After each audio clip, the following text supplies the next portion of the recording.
Alright, so today is March 5th, 2021. I'm terrible with dates, man.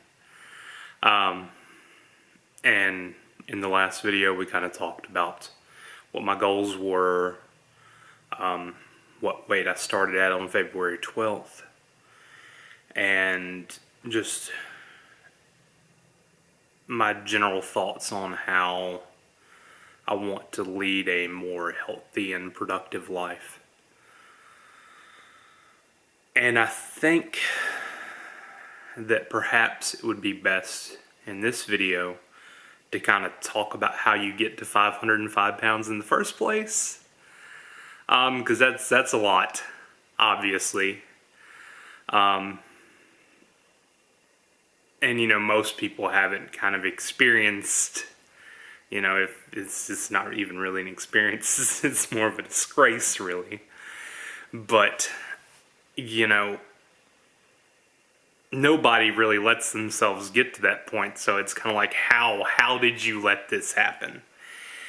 And it's surprisingly easy. I have a tendency to, I think they call it like emotional eating or something of that nature. When I get depressed, or when I'm bored, or when I'm mad or upset, I just kind of eat. I know what foods tend to make me feel temporarily better, and which ones do more than others. And depending on how I feel, I seek out X thing that will bring me up to where I would like to be. And the only problem with that is it becomes a vicious cycle because, you kind of fill yourself with food in the place of, working through your emotions or, something of that nature, or doing something more productive, say like walking, writing, art, music, work, but when you're done eating, you're kind of like, what have I done? This was stupid. Now I'm going to weigh more than I weighed before. Why did I do this to myself? And then you start to feel bad, and so then you turn to the food again because it's kind of your coping mechanism. And in that way, it's very easy to gain a lot of weight because you're stuck in the cycle of, oh, I feel bad, I'll eat, I'll feel better, oh no, I feel bad again, I'll eat, I'll feel better. And then it just keeps going and keeps going and keeps going and keeps going. And the next thing you know, you're at 505 pounds. Now, that doesn't happen to everybody, obviously. A lot of people go, hey, we should stop this. This is not the way to go. And, there have been various points in my life where I'm like, okay, that's enough. We got to stop this.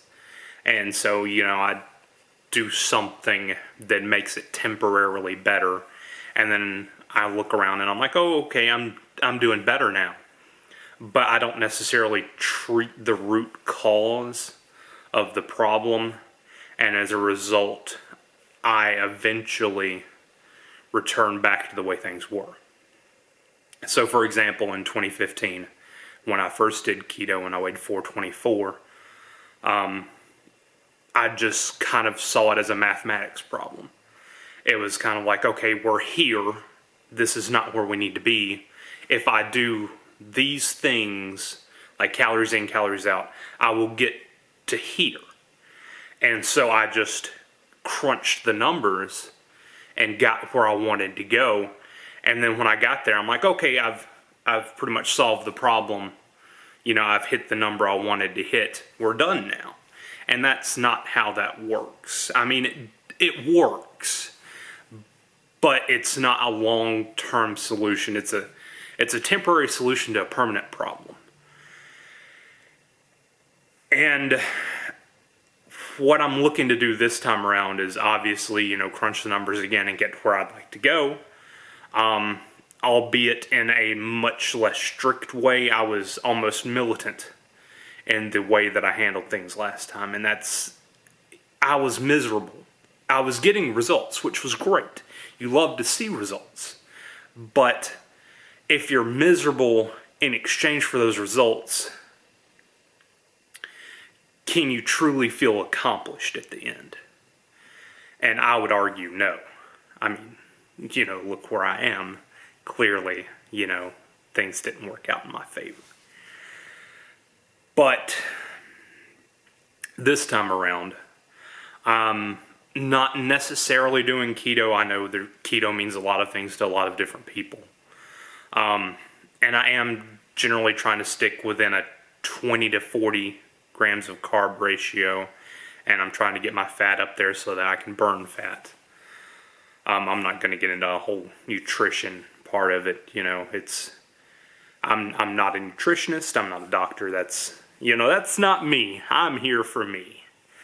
I just want to kind of catalog this and kind of better understand myself and the journey overall and that kind of thing. We covered all that in the last video. We're not going to do that again.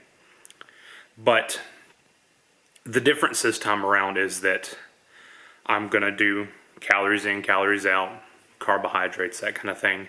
And also kind of be introspective about the process, be open and honest about it. And try to kind of look at how I see the process, how I see my results, how I'm thinking in general, and try to be more actively positive about it and not as critical and negative and harsh. And I think in so doing, I might find a more permanent solution to a permanent problem.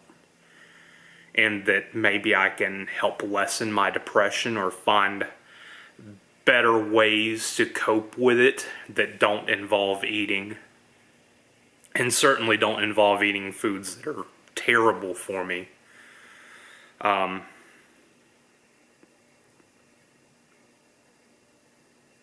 And I'm also going to try to not only do the kind of diet thing, So when you think of diets, you think of like Atkins and, there's so many diets out there, man. But just low fat, that kind of thing. Like there's so many diets out there, but diet has more than one meaning. That's my favorite thing about words. They have so many different meanings. And when I say diet, I mean it in a sense of, what I plan to eat in my daily life, not as something that's kind of temporary or seasonal. It's meant to be this way going forward. I don't want to go back to the way things were, so this is a more permanent change that I intend to keep going for however long it can go on, And that's requiring a lot of relearning about the way that I think about things. I'm learning a lot about how sugar works and what sugar is and the many different forms. You have lactose, fructose, sucrose. There's so many different types of sugar. And you don't have to use those things. You can get that kind of sweetness from other sources. And, when it comes to bread per se, bread's in everything. You've got tortillas, you've got actual loaf bread. I mean, bread is so prevalent. It's kind of an easy staple to build food around, and it's been around for centuries. And it's hard to get away from. But you don't necessarily have to quit it entirely. There are ways to make bread that are lower carb and a little bit better for you. And, you know, you don't always have to have bread. And a little bit of that's trying to learn, you know, that I don't need my chicken breaded, you know, I don't need my fish breaded. You know, it's there's a lot I could say, but that's not why we're here.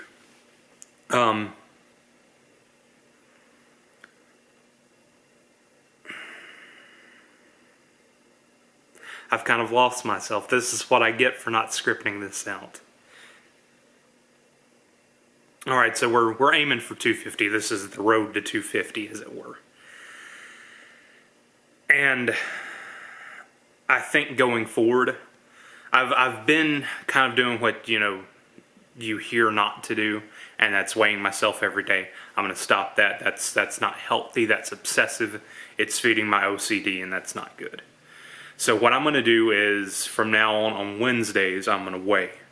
And, you know, I'll report the results, whatever they are. Hopefully they're good, because, you know, that's what we're aiming for. And I guess that's all I have to say for right now. You know, I've been talking for a while, kind of aimlessly. But I've set out to do, you know, the video. And I'm getting a little more comfortable with it. It's still a little difficult for me. It's kind of awkward, and of course I'm awkward, so you know, we kind of multiply that feeling a little bit. But hopefully things will get better, and this, you know, will continue to be more informative and helpful, and we get where we're going.